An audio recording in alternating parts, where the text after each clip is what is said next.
안녕하세요. 오늘도 사연살롱을 찾아주셔서 감사합니다. 저는 경기도 분당에 살고 있는 40대 초반의 여성이에요. 저에게 작년 하반기는 참 특별한 시기로 기억이 되네요. 그때를 기점으로 제 인생이 완전 뒤바뀌었거든요. 저보다 뭐든 우위에 있었고, 그래서 저를 한참 얕보던 형님이 완전 바닥에 주저앉아 울었거든요. 제가 받은 유산이 훨씬 많아서요. 시어머니가 항상 장남 위주라 형님은 집안 행사 손가락 하나 까딱 안 해도 늘 오냐오냐 해주시더니만 저한테 이런 걸 물려주실 줄은 꿈에도 몰랐어요. 고생 끝에 낙이 온다고 참 오래된 말이 있잖아요. 저는 이제 그 말을 믿어요. 살다 보니 이런 날이 오기는 하더라고요. 형님 가족은 이제 전처럼 저희한테 함부로 못해요. 특히 형님은 가족들 몰래 사고친 게 많아서 말 그대로 찌그러져서 지내고 있네요. 어떻게 된 일인지 궁금하실 것 같아서 서로는 이만 줄이고 본격적으로 저의 사연 이야기를 풀어놓도록 할게요. 저는 집안 형편이 넉넉하지 못한 것도 있고 공부에 취미도 없어서 그저 그런 대학에 그저 그런 과를 나와 사회생활을 했어요. 서울 강남에 있는 잘 나가는 카페 홀 매니저였는데요. 과는 별로였어도 미디어에 관심이 많아서 줄창 보다가 영어 공부가 하고 싶더라고요. 그래서 조금씩 하다가 완전 불붙어서 엄청 열심히 하게 됐고 몇 년 새에 꽤나 유창하게 말하게 됐어요. 제가 홀 매니저가 된 건 영어 실력과 자랑 같지만 어디 가서 밉다는 소리 듣지 않는 외모 덕분이었죠. 사실 어릴 때부터 예쁘다는 말을 많이 들었고 몇 번인가는 길 가다가 연예 기획사 명함도 받은 적 있어요. 길거리 캐스팅이라고 하죠. 어릴 때는 저도 그런 거에 혹해서 해보고 싶기도 했는데 연예인이건 가수건 아이돌이건 연기자건 정말 뼈를 깎는 노력을 해야 되는 데다가 조금이라도 실수하는 날에는 매장당하기 십상이고 주목을 받기까지 얼마나 걸릴지 모른다는 불확실함 등등 여러 가지 많은 말들을 들어서 포기했네요. 또 부모님이 격렬하게 반대하셨고요. 주변에서는 저렇게 딸이 예쁘면 연예인 시키라고 돈 많이 벌어서 집안 일으키고 좋지 않냐고 했지만 엄마 아빠는 절대 안 된다고 하셨어요. 사람은 그저 평범하게 사는 게 최고야. 남 앞에 나서는 인생이 쉬운 줄 알아? 그냥 마음 편히 살아. 돈 많이 안 벌어도 돼. 나중에 알았는데 저한테 지금 이모 말고 그 위로 이모가 또 있었대요. 그 이모가 워낙 예뻐서 배우로 데뷔했었는데 그쪽이 워낙 경쟁이 심하다 보니 비슷한 위치의 다른 여배우가 엄청나게 견제를 했었나 봐요. 그것 때문에 이모는 스트레스를 심하게 받아서 불면증의 위험에 거식증 등등 온갖 병을 달고 살다가 은퇴하고 얼마 안 가서 심근경색으로 돌아가셨대요. 아빠는 당시에 이모가 있던 기획사에서 매니저로 일하다가 그렇게 한 사람이 죽었는데도 다들 슬퍼하기보다는 바로 다음 스케줄 잡고 TV 나가서 웃고 촬영장 가서 연기하는 것에 회의가 느껴져서 관뒀다고 하네요. 그리고 평생을 엄마와 함께 동네에서 분식집을 하셨어요. 저는 이런 사연을 알게 된 건 대학에 겪고 난 후였어요. 그것도 둘째 이모가 말씀해 주셔서 알았죠. 저는 그제야 왜 부모님이 그토록 연예계 일하는 걸 반대하셨는지 알겠더라고요. 그리고 저도 깨끗하게 포기했어요. 솔직히 이쁘다고 다 뜨는 것도 아니고요. 제가 TV에 나오는 연예인들만큼 예쁜 건지도 모르겠고요. 아무튼 저는 카페 홀 매니저 하면서 다른 직원들하고도 잘 지냈고 나름 행복하게 지냈어요.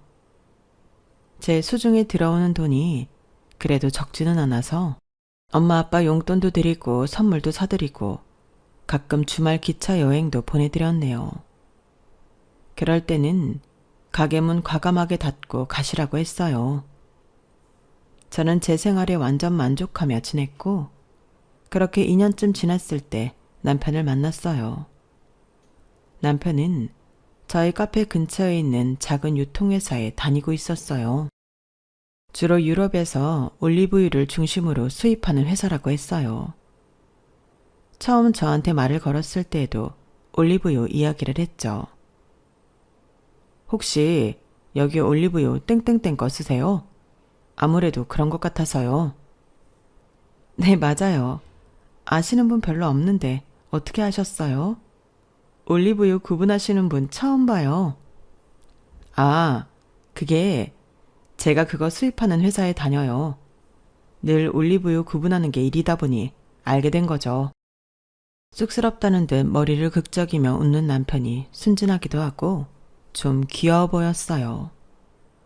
그 후 저희는 점차 가까워져서 자연스럽게 사귀는 사이가 되었어요. 그러다가 제가 프랜차이즈 레스토랑 홀 매니저로 이직을 하게 됐어요. 원래는 그렇게 티오가 나는 자리가 아니었는데 카페에 자주 오던 그 회사 임원분이 저를 잘 보셔서 추천했다고 하더라고요. 사실 제가 있던 카페가 좀 유명한 데였고 사장님이 처음부터 월급도 다른 데보다 많이 주기는 했어요. 하지만 점차 제 연차가 쌓이니까 사장님이 어떻게 월급을 올려줘야 할지 고민하는 게 보이더라고요. 그때 제 카페를 차려야 하나 어디 딴 데를 가야 하나 꽤 생각이 많았거든요. 마침 그런 제게 프랜차이즈 레스토랑에서 이력서를 내고 면접을 보라는 연락이 와서 이거다 싶어 얼른 했죠. 옮기게 된 레스토랑은 한남동 쪽에 있어서 남편과는 좀 거리가 생겼어요. 그게 남편하고 사귀고 1년쯤 됐을 때였는데 얼마 후 결혼하자고 하더라고요. 저도 이 사람이면 결혼해도 좋겠다는 마음이 있었기 때문에 우선 양쪽 집에 알린 후 반응이 어떤지 보기로 했어요. 저희 부모님도 남편 어머니도 먼저 만나보거나 하자라는 말이 나왔어요. 남편은 아버지가 몇 년 전 돌아가셔서 어머니하고 결혼한 형 부부가 있었어요. 그런데 남편 어머니가 제가 너무 궁금해서 저희 레스토랑에 친구들하고 오셨던 거예요. 저는 그것도 모르고 평소와 다름없이 일을 했죠. 그런데 갑자기 남편이 저한테 이런 말을 하더라고요. 은주야, 엄마가 너 괜찮다고 하시더라. 나도 몰랐는데 너 일하는데 친구들하고 가보셨나 봐. 친구들한테 며느리감 있다고 알린 건 아니니까 오해 말고. 내가 꼭 결혼하고 싶은 사람이 있다고 하니까 너무 궁금하셨대. 네 인상이 너무 좋고 밝아서 마음에 드신대. 나만 니네 부모님이 괜찮다고 하시면 바로 결혼 이야기 해보자고 하시네. 저는 너무 놀랐고 당황스러웠지만 알겠다고 했어요. 제가 마음에 드신다고 하니 은근 기분도 좋았고요. 어차피 결혼할 마음이 있는데 빼고 어쩌고 할 필요도 없잖아요. 그래서 바로 다음 날 남편이 저희 부모님을 뵈었죠. 부모님도 남편이 괜찮은 것 같다고 하셔서 저희 결혼 준비는 생각보다 빨리 그리고 순조롭게 진행되었어요. 결혼식도 잘하고 해방촌 쪽에 집을 얻어 신혼 살림을 시작했어요. 남편 회사가 있는 강남보다 집값이 좀 저렴했고 제가 직장을 걸어서 갈 수 있어서 좋았죠. 저희는 정말 재미있게 소꿉장난하듯이 신혼생활을 시작했어요.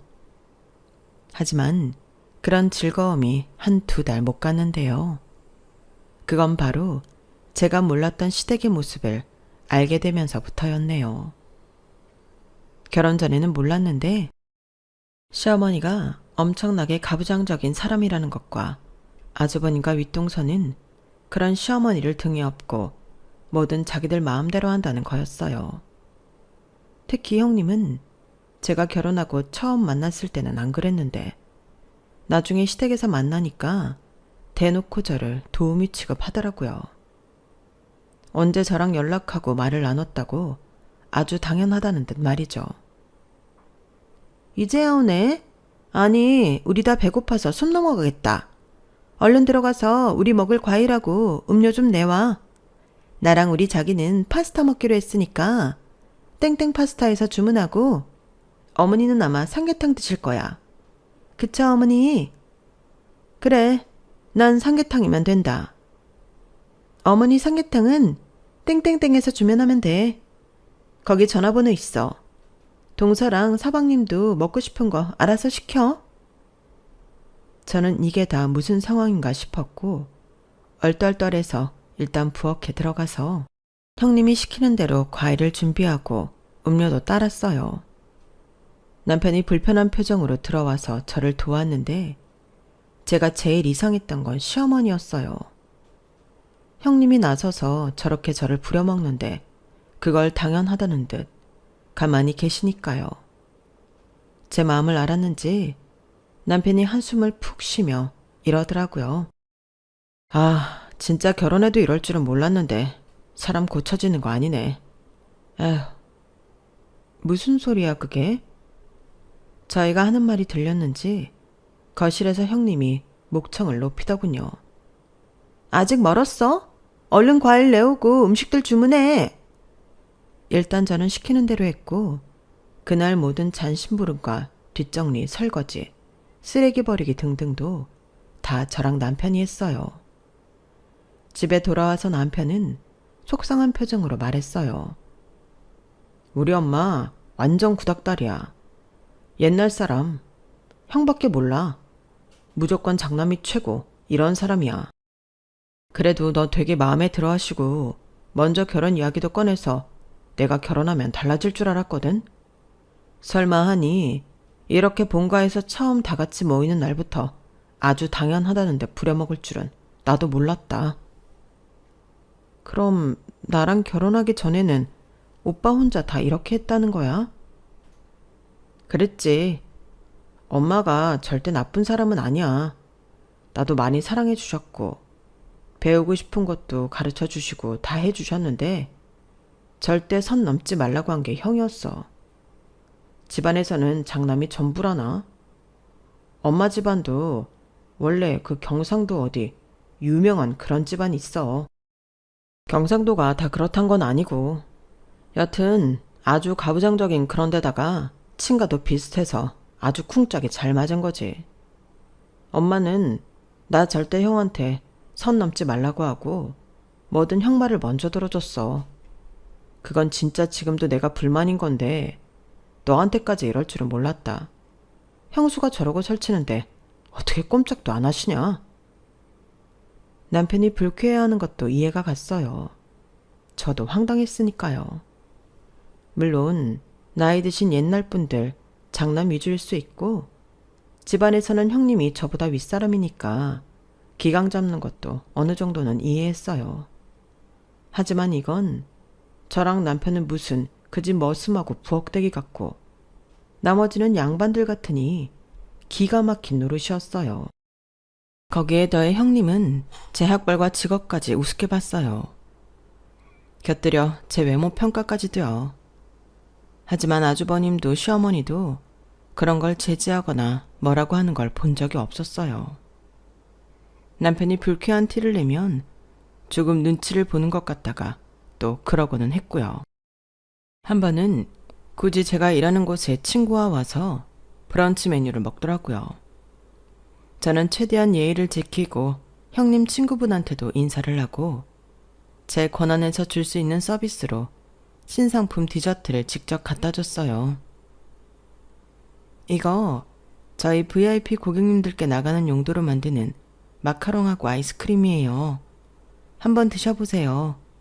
좋은 시간 보내시고요. 두 사람은 제 앞에서 웃으며 고맙다고 말했어요. 그런데 제가 돌아서자마자 이런 말들이 들려왔어요. 네 동서가 싹싹하긴 하다. 예쁘고. 보니까 일도 잘하는 것 같아. 얼굴값 한다 소리는 안 듣겠는데? 서방님 홀린 게 얼굴값 한 거지 뭐. 아니면 이런 데서 일하는 여자 쳐다나 보겠어? 사람이 재주가 없으면 얼굴이라도 이뻐야 된다는 거 딱 재보면 맞는 말이야. 그래야 먹고 살기라도 하지. 저는 듣고도 모르는 척하고 제 할 일을 했어요. 레스토랑은 제 직장이고 지금껏 제가 쌓아온 커리어가 녹아있는 곳이니까요. 얼굴 때문에 홀 매니저로 뽑혔다느니 하는 억울한 소리는 가끔 시기하는 직원들한테 듣기는 했어요. 하지만 시댁 식구한테, 그것도 저를 함부로 하는 사람한테 들으니 기분이 참 별로더라고요. 저는 모른 척하고 있었지만 속으로는 불쾌하기 짝이 없었어요. 그래도 잊어버리고 일에 열중하려고 노력을 했죠. 하지만 형님은 곱게 넘어가는 법이 없었어요. 그건 계산할 때 일어난 일이었는데요. 제가 홀 전체를 보고 있는데 카운터 직원이 와서 조용히 말했어요. 매니저님, 혹시 매니저님 가족분 돈 안 받는 거 맞아요? 저분 말씀이 매니저님이 알아서 할 거라고 해서 잠깐 확인하겠다고 했거든요. 그날 형님이 먹은 건 저희 레스토랑에서 제일 비싼 것들이었고 와인도 최고급이었어요. 레스토랑이 프랜차이즈였지만 고급형이라 호텔 수준에 맞춘 곳이라서 가격들이 다 만만치 않았어요. 제가 힐끔 카운터 쪽을 보니 형님이 재미있다는 표정으로 저를 보고 있더라고요. 저는 그 순간 더 이상 호구가 되는 건 하지 말아야겠다고 결심했어요. 집안에서 우습게 보는 것도 열받는데 제 직장에 와서까지 저를 물먹이려고 하는 거잖아요. 어쩐지 형님이 왜 일부러 먼 한남동까지 왔나 했네요. 저는 일단 웃으면서 카운터로 갔어요. 음식은 다 마음에 드셨어요? 어떠셨는지 모르겠네요. 그러자 형님 친구분이 제 눈치를 보며 말하더군요. 정말 다 너무 맛있게 잘 먹었어요. 나 여기 말만 듣고 처음 와보는데 진짜 좋네요. 부모님 모시고 한번 오고 싶어요. 오실 때 연락 주세요. 제가 서비스 잘해드릴게요. 그리고 형님, 저희는 자기 부모님이 와도 무조건 직원이 다 책임지는 시스템 아니라서요. 제가 가족 할인은 해드릴 수 있어요. 25% 할인은 해드릴게요. 이거 그럼 동서카드로 계산해. 저희가 근무 시간에 자리 이탈하면 안 돼서요. 제가 지금 카드가 없거든요. 제 사물함에 있죠. 누가 카드를 근무 시간에 들고 있겠어요. 저희는 그러면 안 돼요. 그러니까 이건 계산하고 가셔야 돼요. 형님이 계산하실 거죠? 뭐 친구분이 하셔도 제가 25% 해드리라고 할게요. 제 말에 형님은 금세 표정이 험악해지더니 팔짱을 끼고 저를 노려봤어요. 야, 뭐 이까지 레스토랑이 별거라고 그러면 되고 안 되고가 많아. 니들처럼 식당에서 음식이나 나르는 것들이 웬 잘난 척이 이렇게 심해? 그냥 네가 해. 저희 모그룹이 대기업 땡땡땡이에요. 저희도 대기업 사원입니다. 여기 다 정직원이에요. 그래서 저희도 사칙을 지키지 않으면 나중에 불이익 받아요. 어떻게 계산해 드릴까요? 아니면 카드 나눠서 계산하시겠어요? 제가 눈 하나 깜짝 안 하고 사무적으로 대하니 형님은 부들부들 떨었어요. 형님 친구가 오히려 눈치 빠르게 자기 카드를 꺼내더라고요. 형님은 그건 또 자존심이 상했는지 어쩔 수 없이 가방에서 카드를 꺼내더니 저를 차갑게 보더라고요. 나중에 얘기 좀 해 동서. 저는 카드를 바로 카운터 직원에게 건네주었고 계산이 끝난 후 영수증과 함께 받아서 다시 형님 손이 쥐어졌어요. 조심히 가세요. 다음에 오실 때는 두 분 다 미리 연락 주세요. 저는 환하게 웃으며 두 사람을 계단 밖까지 배웅했어요. 물론 그 후 시댁에서 저한테 돌아올 일은 각오하고 있었죠. 얼마나 심술을 부리고 저한테 못되게 굴지 짐작은 갔지만 그렇다고 매번 당하기는 싫었어요. 집에 와서 남편한테 그날 있었던 일을 말했더니 남편은 정말 잘했다고 하더라고요. 자기 속이 다 후련하다면서요. 그런데 형님은 참 대단한 사람이었어요. 제가 생각지도 못한 쪽으로 저를 공격하더군요. 그건 바로 시어머니를 이용한 거였어요. 다음날 바로 시어머니가 저를 보자고 연락이 왔더라고요. 그날 퇴근 후에 시댁에 가봤더니 옆에는 형님이 앉아있는데 딱 저를 보는데 아주 고소하다는 조롱 가득한 눈빛이더라고요. 시어머니는 엄한 얼굴로 저한테 말했어요. 듣자 아니 네가 큰애를 친구 앞에서 창피를 줬다는데 그게 사실이냐? 큰애는 네가 일하는 곳이니까 당연히 네가 계산할 거라 여겼는데 친구 앞에서 너무 사무적으로 계산하라고 그렇게 얘기해서 부끄럽고 민망했다더구나. 만약 그렇더라도 일단 네가 처리하고 나중에 네 형님한테 잘 말해볼 생각 없었니? 그러면 다들 좋게 끝났잖아. 어떻게 아랫사람이 윗사람 망신을 줘? 우리 집에서는 그런 일 있을 수 없다. 큰애는 장남 집안이야. 우리 집이 얼마나 장남을 중요하게 생각하는지 너도 이제는 알 거 아니니? 집안마다 가풍이 다르니까 적응할 시간은 필요하겠다만 너도 다시는 이런 실수 안 했으면 좋겠구나. 얼른 큰애한테 사과하고 그날 큰애가 계산한 건 네가 돈을 붙여주고 마무리하자. 뭐라고 말했는지는 모르지만 시어머니는 저를 단단히 오해하는 눈치였어요. 그러니까 그날 식사값을 저보고 보내라고 하죠. 형님은 옆에서 아주 애처로운 표정으로 가증스럽게 연기를 했어요. 아니에요, 어머니. 그렇게까지 안 해도 괜찮아요. 제가 웬만하면 그냥 넘어갈 수 있는데요. 제가 친구 앞에서 너무 부끄럽더라고요.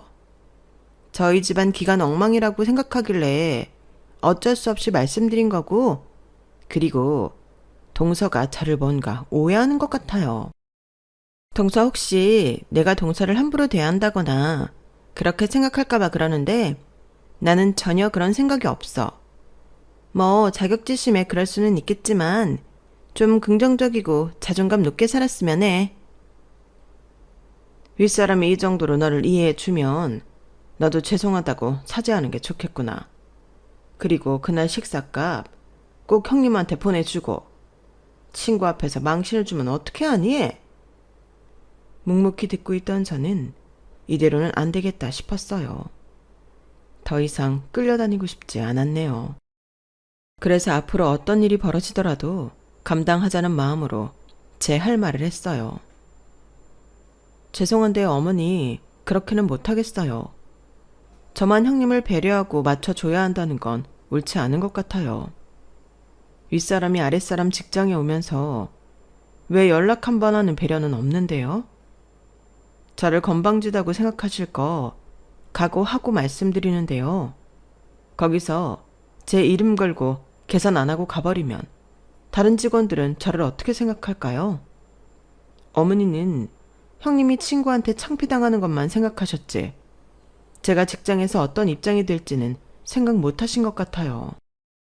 직원들이 제가 매니저라는 권한을 함부로 휘두른다고 생각하지 않겠어요? 직장에는 엄연히 직장의 규칙이 존재해요. 저희는 거기에서 일하고 월급 받으면서 그걸 지키기로 한 거고요. 규칙을 지키지 않는 매니저를 어떤 직원이 신뢰할 수 있을까요?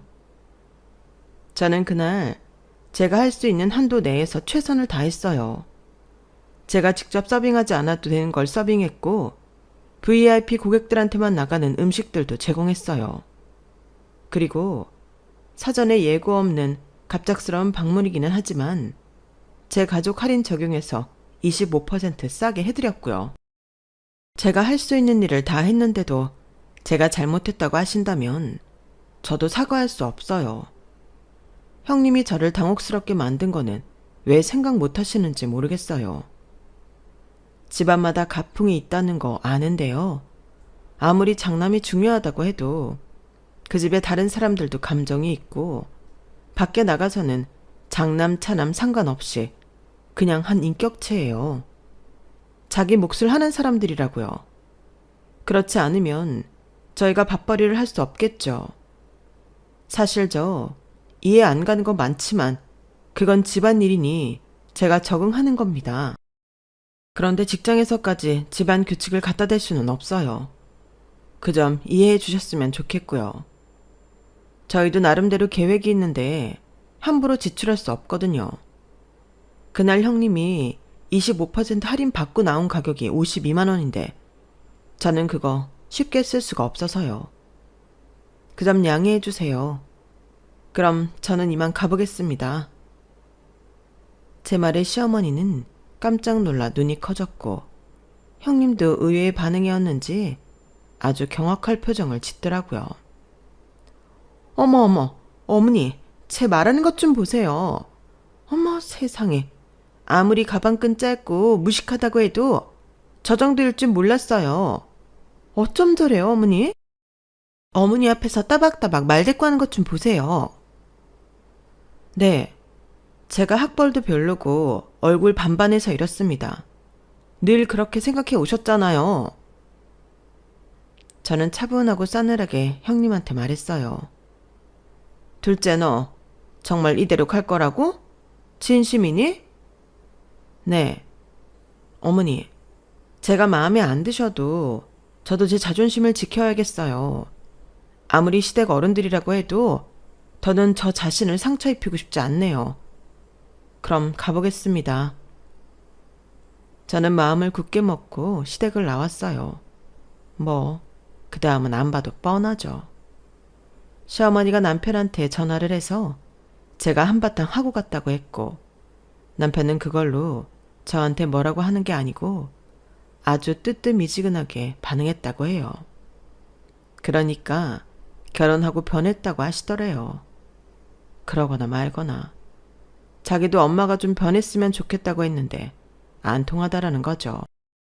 그 후에는 저한테 시댁 출입 금지 명령이 떨어졌어요. 시어머니가 저를 안 보고 싶다는 거죠.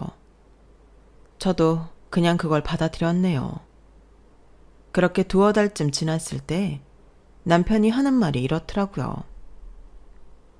근데 엄마가 나랑 둘이 있을 때 슬쩍 이러더라. 형수가 자기 레스토랑 가서 52만 원씩이나 먹은 건 너무했대. 그것도 25% 할인인데 말이야. 남편은 시어머니 심경에 뭔가 변화가 있는 것 같다고 했어요.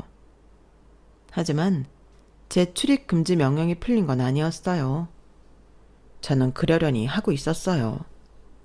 신경이 안 쓰이는 건 아니었어요.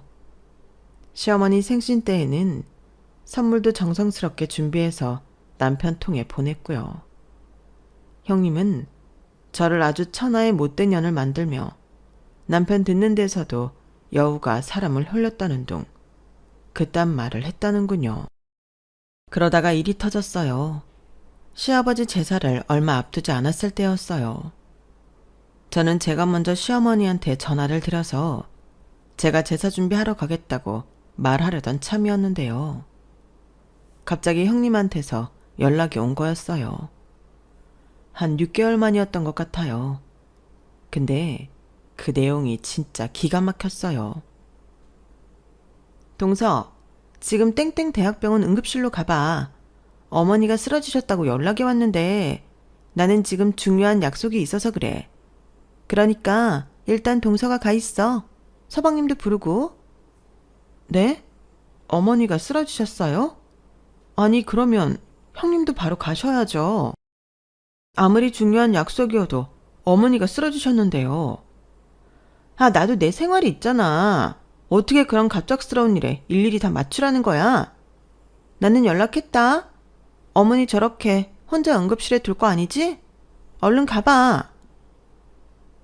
저는 너무 당황했지만 서둘러 병원으로 가면서 남편한테도 연락했어요.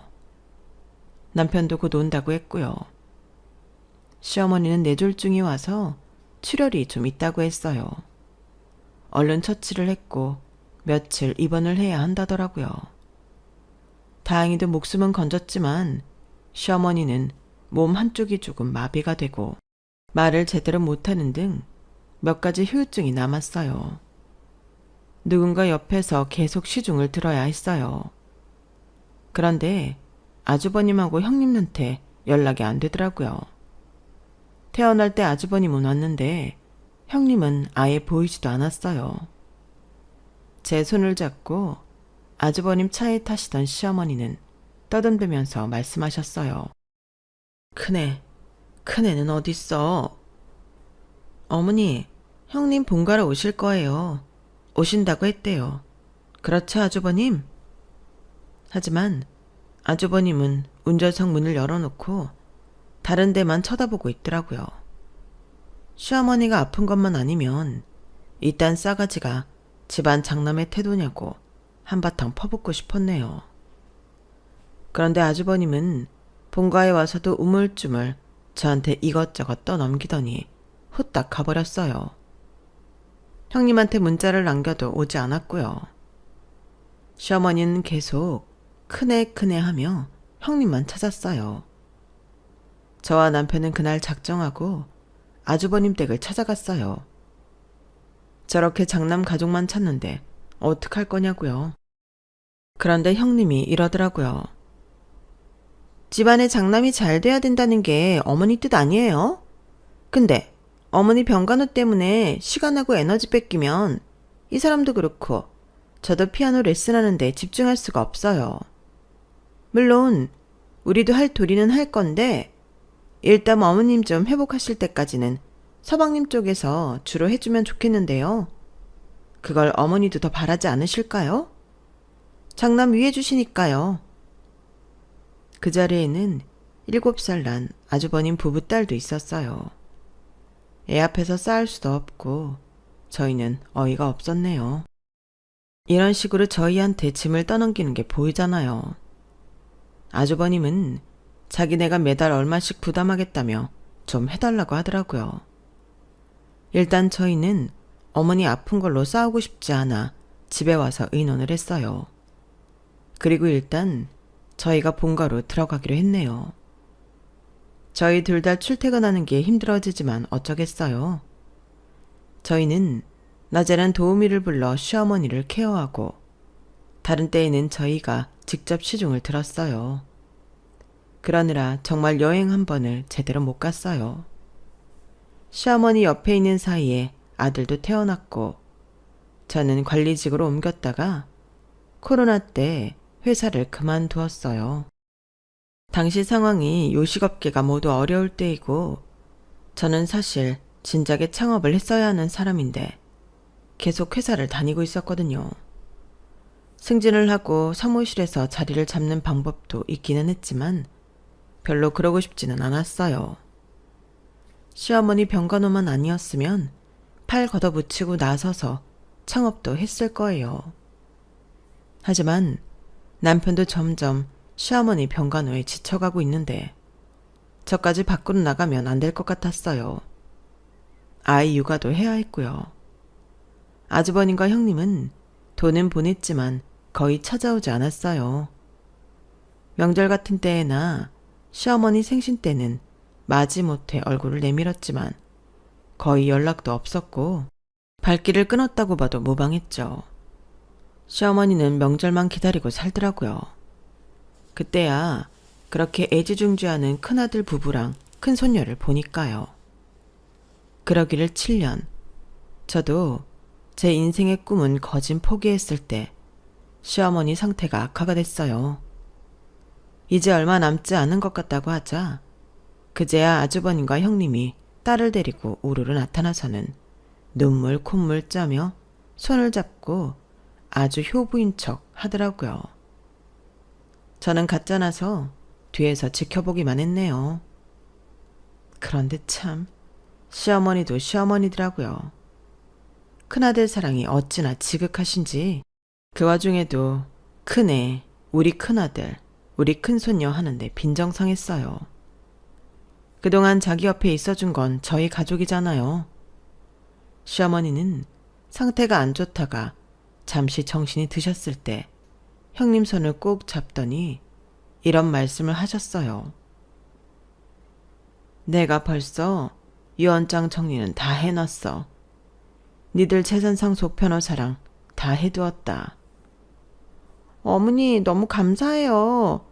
아프신데 하시느라 얼마나 힘드셨어요. 정말 형님을 한 대 쥐어 받고 싶을 정도로 얄밉더군요. 시어머니는 계속 말을 했어요. 내가 우리 큰아들한테는 강남 아파트 준다고 해놨어. 어머니, 제가 그거 갖고 싶었던 거 알고 계셨군요. 너무 감사해요, 어머니. 형님은 시어머니 손을 꼭 잡고 더 울면서 호들갑을 떨었어요. 시어머니는 멀찍이 있는 저를 보면서 말씀하셨어요. 둘째야, 니들은 경기도에 있는 땅 그거 받으면 된다. 순간 형님과 아주버님 입가에 비웃음이 팍 퍼지는데 와, 진짜 인간들이 이렇게까지 재수없을 수 있나 싶었네요. 저랑 남편은 싸늘하게 서로를 보며 한숨을 쉬었어요. 저희가 알기로 그 경기도는 거의 버려진 땅이었거든요. 물론 평수가 되게 큰데 거기가 계속 묶여 있어서 아무것도 못한다고 들었어요. 거기를 우리 주겠다는 거죠. 30억짜리 강남 아파트는 형님 내주고요. 아픈 와중에도 장남에 대한 시어머니의 극진함은 정말 대단하다 싶었네요. 저희는 그냥 받아들이자 했어요. 어차피 시댁 재산에 크게 기대하지 않기로 했거든요. 그러고 살았고요. 장례식이 끝나고 형님은 바로 검은 옷을 벗고 일상복을 입더니 저한테 한마디 하더군요. 우리 집 가풍으로 보면 원래 모든 유산은 장난건데 그 땅은 안 건들게. 그동안 어머니 모시느라 애썼어.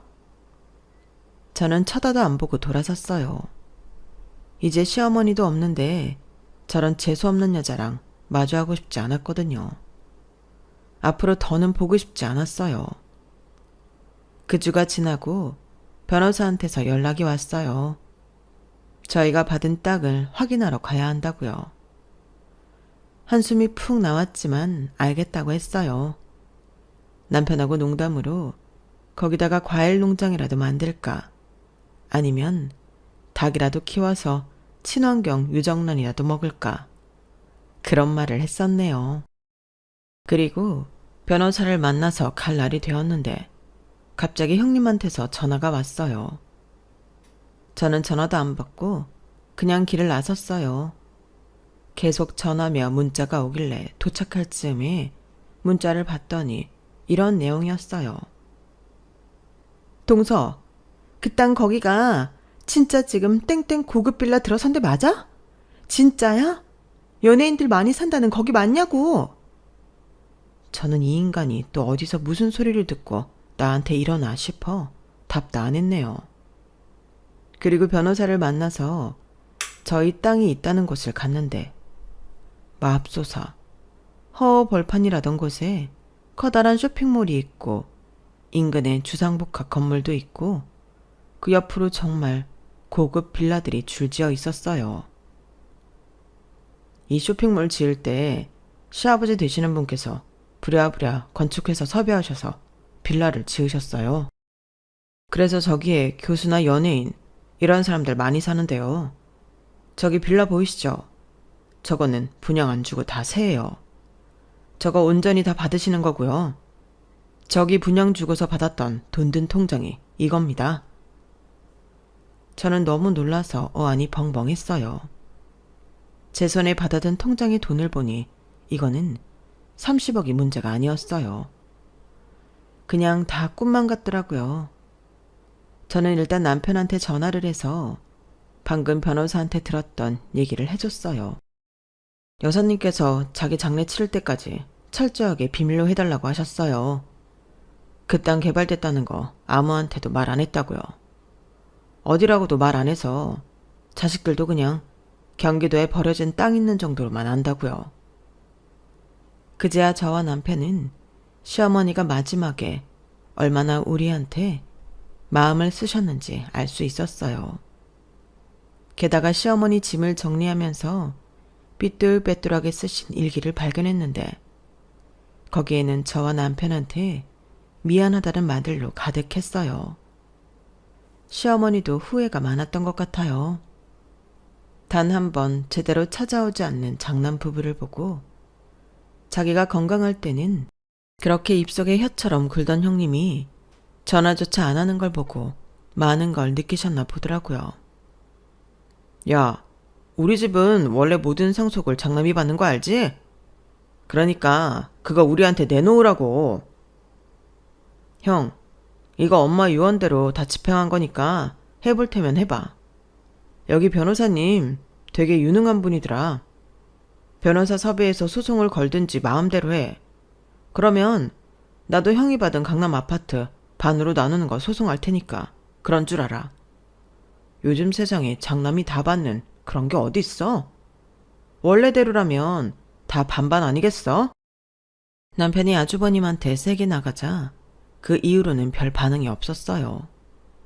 형님은 그 후로 자꾸 전화하고 문자로 갑자기 저한테 살갑게 굴며 자주 만나자는 둥 자기랑 여행을 가자는 둥 헛소리를 하길래 그냥 다 차단해버렸어요. 저희는 지금도 시어머니가 살던 집에 그냥 살고 있네요. 제 인생에 이런 큰 돈은 처음이라 얼떨떨한데요. 우리 애 잘 키우는데도 쓰고 남편 퇴직 후를 생각해서 알뜰하고 소중하게 쓸 생각이에요. 저도 브런치 카페를 해보고 싶은데 과연 제가 잘할 수 있을지, 사업성이나 수입은 어떻게 될지 시장 조사를 철저히 해보고서 신중하게 결정할 생각이에요. 막판에 시어머님 덕에 형님 코를 납작하게 해준 것만으로도 속이 다 시원해요. 이래서 사람은 다 자기 한 대로 돌려받는다는 말이 있나 봐요. 저는 정말 그렇다고 생각해요. 앞으로도 사람을 겉모습이나 지위로 따지지 않고 진심으로 대할 생각이에요. 제가 끝까지 시어머니한테 예의를 지켰던 것처럼요. 아, 물론 형님 내외한테는 그닥 잘하고 싶지 않네요. 그런 사람들하고는 안 만나는 게 상책이더라고요. 남편도 그래도 가족이고 형제니까 잘 해보려고 무던히 애를 썼는데 저희한테 엄청난 돈이 들어왔다는 걸 알자마자 자기한테 내놓으라는 것에 완전히 질렸대요. 저도 형님이 손바닥 뒤집듯 태도 바꾸는 것도 불쾌하고요. 사람을 얼마나 우습게 보면 그러겠어요. 그냥 시아버지 시어머니 제사 다 우리가 모시고 웬만하면 안 보고 살려고 합니다. 그럼 지금까지 제 이야기 들어주셔서 감사해요. 다들 행복하고 건강하세요. 여러분, 사연 댓글에 응원과 현명한 조언 부탁드려요. 좋아요와 구독은 저에게 큰 힘이 됩니다. 오늘도 좋은 일 가득하세요.